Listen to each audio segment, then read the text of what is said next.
Hello दोस्तों, आज हम आपको जीवन की मौलिक इकाई के बारे में बताएंगे। पॉइंट टू पॉइंट बताएंगे। प्लीज़ आप बहुत ध्यान से सुनिएगा।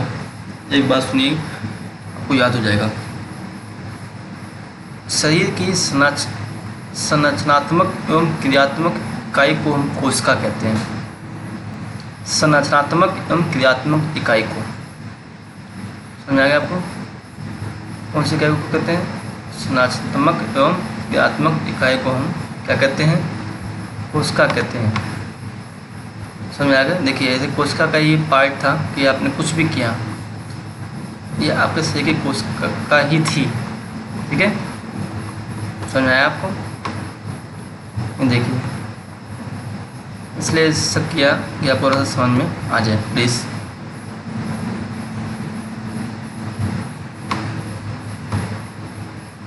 नेक्स्ट देखिए, यह सभी सजीवों की मूलभूत इकाई है। सभी सजीव कोशिका से बने होते हैं। कोशिका हमारे शरीर को आकार प्रदान करता है, इसलिए यह शरीर का संरचनात्मक इकाई है।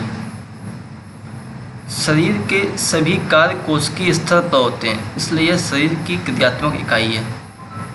कोशिका का सबसे पहले पता रॉबर्ट हुक ने 1665 में लगाया। रॉबर्ट हुक ब्राउन ने 1831 में कोशिका में केंद्रक का पता लगाया। SSC लाइक क्वेश्चन पूछ देते हैं, कोशिका का पता कैसे लगा? रॉबर्ट हुक 1665 और रॉबर्ट ब्राउन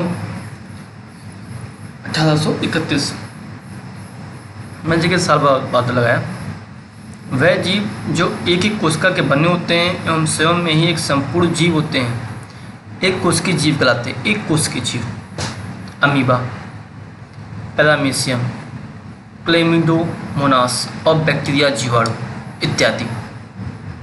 समझे बात को आप?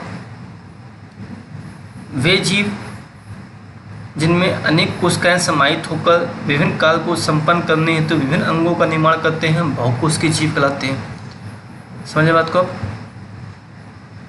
विभिन्न कोशिकाएं हैं तो कौन से जीव हो गए? बहुकोशिकीय हो गए। आगे देखिए, कोशिकाओं की आकृति तथा आकार एवं उनके विशिष्ट कार्यों के अनुरूप होते हैं। कुछ कोशिकाएं अपने आकार बदलती रहती हैं, जैसे अमीबा। आप अमीबा को देखेंगे, अमीबा का फिगर आप जैसा भी बनाते हैं, कोई नहीं गलत बनाया है। और कुछ जीवों में कोशिका का आकार स्थिर होता है, जैसे तंत्र का कोशिका, उसको नहीं बना सकते आप। अमीबा को बना देंगे, उसका आकार बदलता है। टीचर बोलते ऐसा क्यों बनाया सर, तो बदल गया था, मानना पड़ेगा उसे। प्लाज्मा झिल्ली यह कोशिका के सबसे बाहरी परत है, जो कोशिका के घटकों को बाहरी पर्यावरण से अलग करती है। प्लाज्मा झिल्ली लचीली होती है और कार्बनिक अणुओं जैसे लिपिड, फोस्फोलिपिड्स तथा प्रोटीन के 2 परतों से बनी होती है। अमीबा जिस प्रक्रिया से भोजन ग्रहण करता है उसे एंडोसाइटोसिस कहते हैं। अच्छा क्वेश्चन है, एंडोसाइटोसिस किससे कहते हैं? तो अमीबा की प्रक्रिया भोजन ग्रहण करने की वो कहलाती है। विसरण एक कोशिकाओं में होने वाली प्रक्रिया है जिसमें कार्बन डाइऑक्साइड एवं ऑक्सीजन जैसे गैसीय पदार्थों के अणुओं का परिवहन वर्णात्मक पारगम झिल्ली के द्वारा होता है। प्रक्रिया विसरण कहलाती है। और जल के अणुओं की गति वर्णात्मक पारगम झिल्ली द्वारा हो उसे परासरण कहते हैं। देखिए, परासरण क्या है? दोनों में पारगम झिल्ली है, लेकिन इसमें जल के अणुओं की गति बताई गई है। लेकिन विसरण में कार्बन डाइऑक्साइड एवं ऑक्सीजन जैसे गैसीय पदार्थों का वर्णात्मक पारगम वो विसरण कहलाता है। इन छोटी छोटी बातों से कंफ्यूज मत होइएगा। केंद्रक कोशिका का सबसे बड़ा कोशिकांग है, जो कोशिका के अंदर पाया जाता है। गुणसूत्र क्रोमोसोम्स कोशिका के केंद्रक में ही पाया जाता है, जो सिर्फ कोशिका विभाजन के समय ही दिखाई देते हैं। केंद्रक के चारों ओर दोहरे परत का एक स्तर होता है, जिसे केंद्रक झिल्ली कहते हैं। केंद्रक झिल्ली में छोटे छोटे छिद्र होते हैं। इन छिद्रों के द्वारा केंद्रक के अंदर का कोशिका द्रव केंद्रक के बाहर जा पाता है। गुणसूत्र एक छाड़ाकार सिलिंड्रिकल संरचना होती है जो कोशिका के केंद्र में पाया जाता है। ये कोशिका विभाजन के समय दिखाई देते हैं। गुणसूत्र क्रोमोसोम में आनुवंशिक गुण होते हैं जो माता पिता से DNA deoxyribonucleic acid, full form बताया हमने को, आरएनए राइबोन्यूक्लिक एसिड अणु के रूप में अगली संतति में जाते हैं। तो आपका है डीएनए तो आपके बच्चे में भी हुई होगा। क्रोमोसोम डीएनए तथा प्रोटीन के बने होते हैं। डीएनए अणु में कोशिका के निर्माण व संगठन की सभी आवश्यक सूचनाएं होती हैं। डीएनए के क्रियात्मक खंड को ही जीन कहते हैं। जो कोशिकाएं विभाजन की प्रक्रिया में भाग नहीं लेती हैं उनमें यह डीएनए क्रोमेटिन पदार्थ के रूप में विद्यमान रहता है। समझ में आ गया आपको बात? आगे देखिए,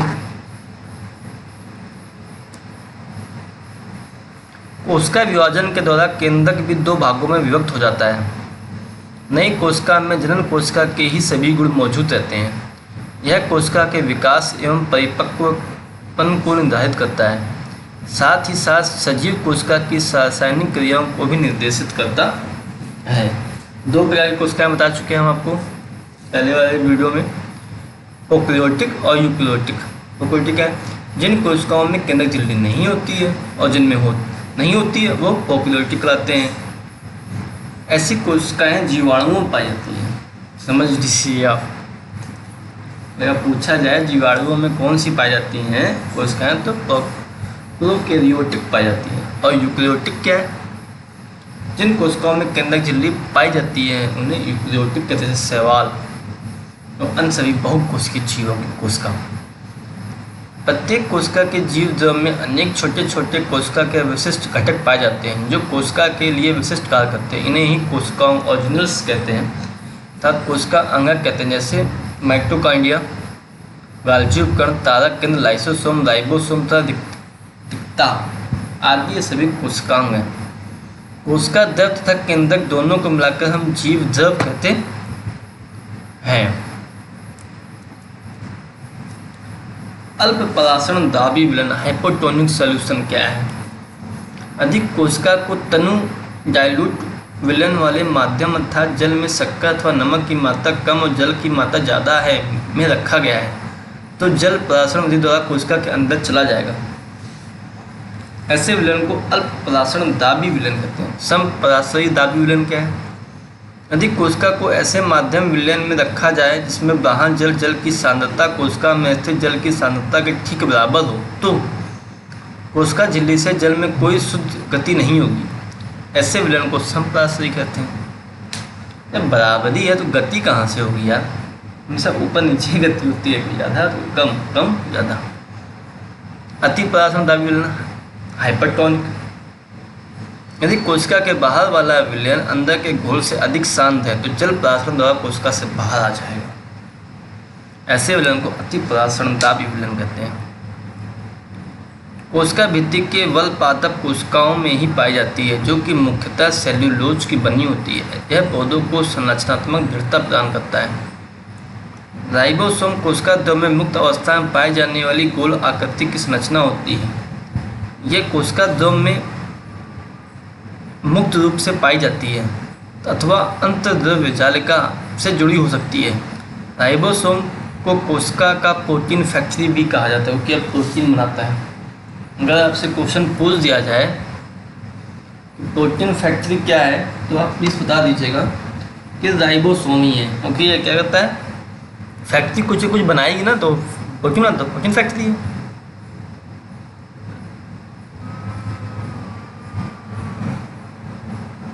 तो कुछ ज़्यादा प्रोटीन मेरे पास आ चुका है। एक मिनट, हाँ अब लाइसोसोम के बारे में बताऊंगा मैं आपको। लाइसोसोम कोशिका का अपशिष्ट निपटाने वाला तंत्र है। यह झिल्ली से गिरी हुई संरचना है। लाइसोसोम बारीक पदार्थों के साथ साथ कोशिकांगों के टूटे फूटे भागों को पाचित करके साफ करता है। लाइसोसोम में बहुत शक्तिशाली पाचनकारी एंजाइम होते हैं जो सभी कार्बनिक पदार्थों को तोड़ सकने में सक्षम होते हैं। समझ में आया आपको? अब माइटोकॉन्ड्रिया क्या है? माइटोकॉन्ड्रिया दोहरी झिल्ली वाली कोशिकांग है। बाहरी झिल्ली छिद्रित होती है एवं भीतरी झिल्ली में बहुत अधिक राउंडेड वलित होते हैं। इसमें उनका अपना डीएनए अथवा राइबोसोम होते हैं। अतः माइटोकॉन्ड्रिया अपना कुछ प्रोटीन स्वयं बनाते हैं, इसलिए माइटोकॉन्ड्रिया एक अद्भुत अंगक है। प्लेस्टेट केवल पात्र कोशिकाओं में स्थित होते हैं। प्लेस्टेट की भीतरी रचना में बहुत सी झिल्ली वाली परतें होती हैं जो स्टोमा में स्थित होती हैं। प्लेस्टेट बाह्य संरचना में माइटोकॉन्ड्रिया की तरह होते हैं। माइटोकॉन्ड्रिया की तरह प्लेस्टेट में भी अपना डीएनए अथवा राइबोसोम होते हैं। रसधानियाँ ठोस अथवा तरल पदार्थों की संग्राहक थैलियाँ हैं। जंतु कोशिकाओं में रसधानियाँ छोटी होती हैं, जबकि पात्र कोशिकाओं में रसधानियाँ बहुत बड़ी होती हैं। कुछ पौधों की कोशिकाओं की केंद्रीय रसधानी की माप कोशिका के आयतन का 50% से 90% होता है। कुछ छोटे क्वेश्चन हैं, प्लीज़ ध्यान दीजिए। कोशिका को बता चुके हैं 1665 में अंग्रेज जीव विज्ञानी रॉबर्ट हुक ने कोशिका की खोज की थी। उसने कोशिका को कॉर्क की पतली काट में अनगढ़ सूक्ष्मदर्शी की सतह से देखा था। कोशिका को जीवन की संरचनात्मक और क्रियात्मक इकाई क्यों कहते हैं बताइए। अब कोशिका हमारे शरीर को आकार प्रदान करता है, इसलिए शरीर की संरचनात्मक इकाई है और शरीर के सभी कार्य कोशिकीय स्तर पर होते हैं, इसलिए शरीर का क्रियात्मक इकाई है। CO2 तथा पानी जैसे पदार्थ कोशिका से कैसे अंदर अथवा बाहर जाते हैं, चर्चा कीजिए। कोशिका झिल्ली वर्णात्मक पारगम झिल्ली होती है जो चुने हुए पदार्थों को ही अंदर बाहर आने जाने देता है, अर्थात यह पदार्थों की गति को नियंत्रित करती है।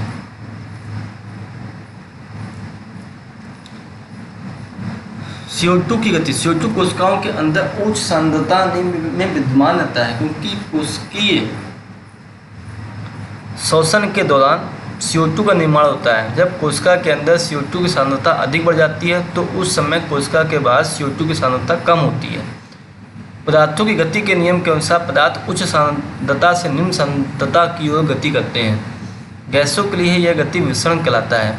इसी विसरण की प्रक्रिया के दौरान गैसीय पदार्थ CO2, O2 कोशिका के अंदर या बाहर आते जाते हैं, जो कि जब कोशिका के अंदर CO2 की सांद्रता अधिक बढ़ जाती है तो यह बाहर आ जाती है, और जब O2 की सांद्रता बाहर बढ़ जाती है तो कोशिका के अंदर चला जाता है। जल की गति क्या है। जल भी ठीक उसी समय नियम का पालन करता है जैसे गैस करते हैं। कोशिकाओं में जल की गति प्रदाशन की प्रक्रिया के द्वारा होता है। जब कोशिका के अंदर जल की सांद्रता अधिक होती है तो कोशिका के बाहर की सांद्रता कम होती है। तब पदार्थों की गति के नियम के अनुसार जल उच्च सांद्रता से निम्न सांद्रता की ओर गति करता है। ठीक उसी प्रकार बाहर से अंदर की ओर गति करता है। प्लाज्मा झिल्ली को वर्णात्मक पारगम झिल्ली क्यों कहते हैं। प्लाज्मा झिल्ली कुछ चुने हुए पदार्थों को ही अंदर अथवा बाहर जाने देती है तथा अन्य पदार्थों की गति को रोकती है, इसलिए कोशिका झिल्ली को वर्णात्मक पारगम झिल्ली कहते हैं। कुछ चुने हुए पदार्थ के कार्बन डाइऑक्साइड, ऑक्सीजन कोशिका झिल्ली के आर पार विसरण क्रिया के द्वारा आ जाते हैं।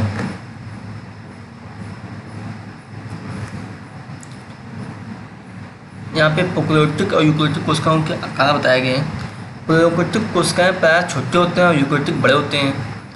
10 माइक्रोमीटर 10⁻⁻⁶ 100 माइक्रोमीटर केंद्रीय क्षेत्र होता है और उसे कहते हैं क्रोमोसोम। एक होता है झिल्ली युक्त कोशिका अंगक अनुपस्थित होता है। केंद्रीय क्षेत्र सुस्पष्ट होता है जो चारों ओर से केंद्रीय झिल्ली से घिरा होता है। क्रोमोसोम एक से अधिक होते हैं।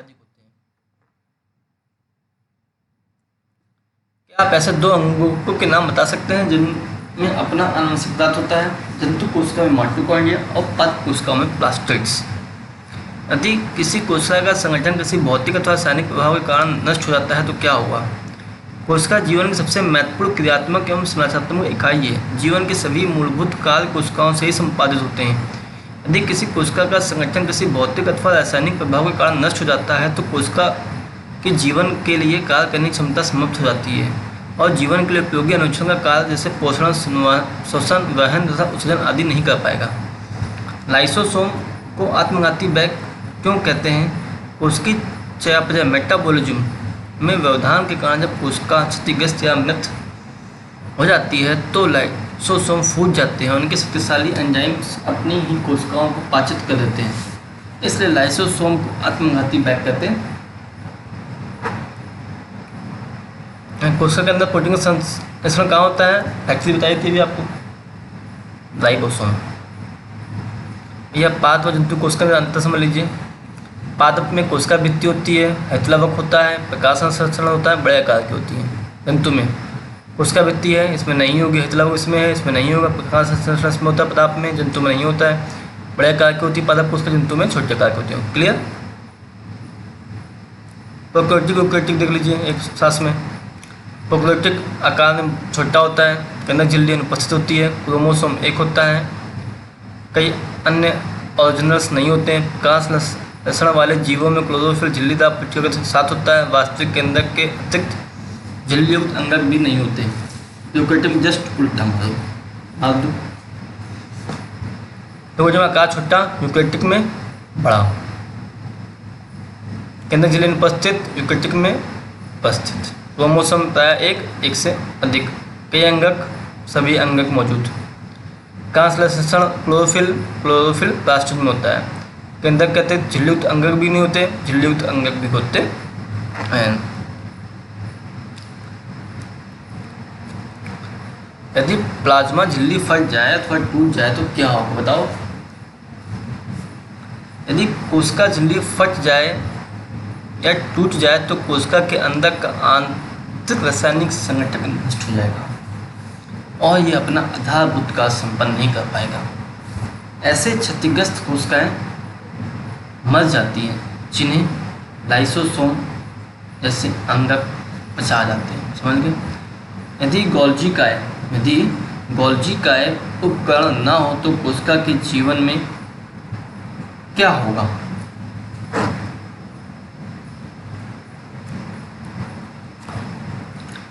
अंतर्द्रवीय जालिका एंडोप्लाज्म रेटिकुलम में संश्लेषित पदार्थ को गोल्जी काय उपकरण के द्वारा ही संचयन, रूपांतरण, पैकेजिंग और एक जगह से दूसरी जगह विभिन्न गंतव्यों तक कोशिका के अंदर और बाहर भेजने का कार्य करते हैं।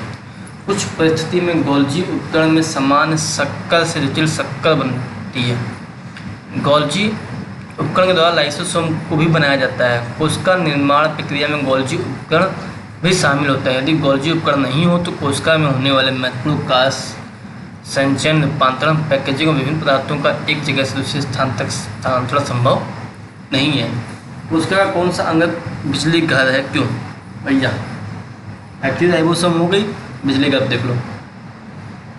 माइटोकॉन्ड्रिया को कोशिका का बिजली घर कहते हैं। माइटोकॉन्ड्रिया जीवन के विभिन्न रासायनिक क्रियाओं को करने के लिए है, एटीपी के रूप में ऊर्जा प्रदान करते हैं और यह आवश्यक उपयोगी ऊर्जा संचित होती है। माइटोकॉन्ड्रिया के पास अपना डीएनए तथा राइबोसोम होता है, तब माइटोकॉन्ड्रिया अपना कुछ प्रोटीन स्वयं बनाते हैं।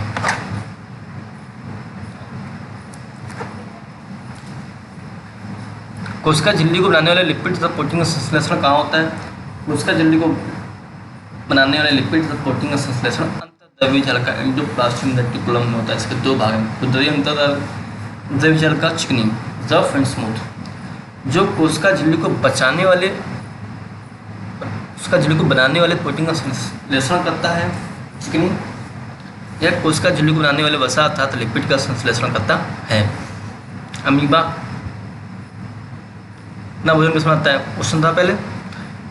अमीबा अपना भोजन एंडोसाइटोसिस प्रक्रिया से प्राप्त करता है। चूँकि अमीबा एक कोश की जीव होता है, एक कोश के जीवों में कोशिका झिल्ली के लचीलेपन के कारण जीव बाह्य पर्यावरण से अपना भोजन ग्रहण करते हैं और कोशिका झिल्ली पुनः अपने पूर्व अवस्था में आ जाती है। इसके बाद कोशिका पदार्थ ग्रहण कर पचा जाते हैं। इस प्रक्रिया को एंडोसाइटोसिस अथवा फैगोसाइटोसिस कहते हैं। परासरण क्या है? जल के अणुओं की गति जब बड़ात्मक पारगम झिल्ली द्वारा हो तो उसे परासरण कहते हैं। जल के मिश्रण में गैस थी CO2 और O2। ये क्या है क्वेश्चन फिर से, ये आप देख लीजिएगा खुद ही।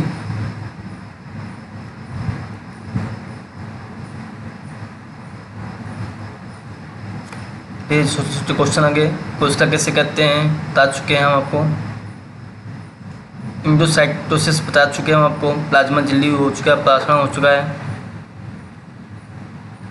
अच्छा क्वेश्चन है, सेलुलोज क्या है, कहाँ बनते हैं? सेलुलोज एक बहुत जटिल पदार्थ है जो पौधों में पाया जाता है। पादप कोशिका भित्ति मुख्यतः सेलुलोज की बनी होती है। जीवधर्म कुंचन, जब किसी पादप कोशिका में परासरण द्वारा पानी की हानि होती है तो कोशिका झिल्ली सहित आंतरिक पदार्थ संकुचित हो जाते हैं और इस घटना को जीवद्रव्य कुंचन कहते हैं। डीएनए बता चुके हैं, देखिए deoxyribonucleic acid, ribonucleic acid, ATP adenosine triphosphate, adenosine triphosphate एक प्रकार कोशिका का ऊर्जा है। कोशिका के किस अंगक में आनुवंशिक गुण होता है? क्रोमोसोम।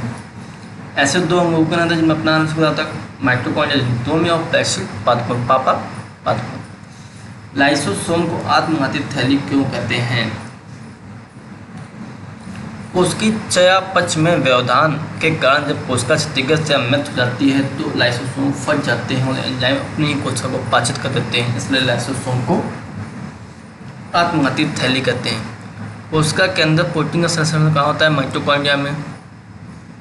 प्रोटीन में हम आपको अंदर बता चुके हैं, बात में अंदर बता चुके हैं।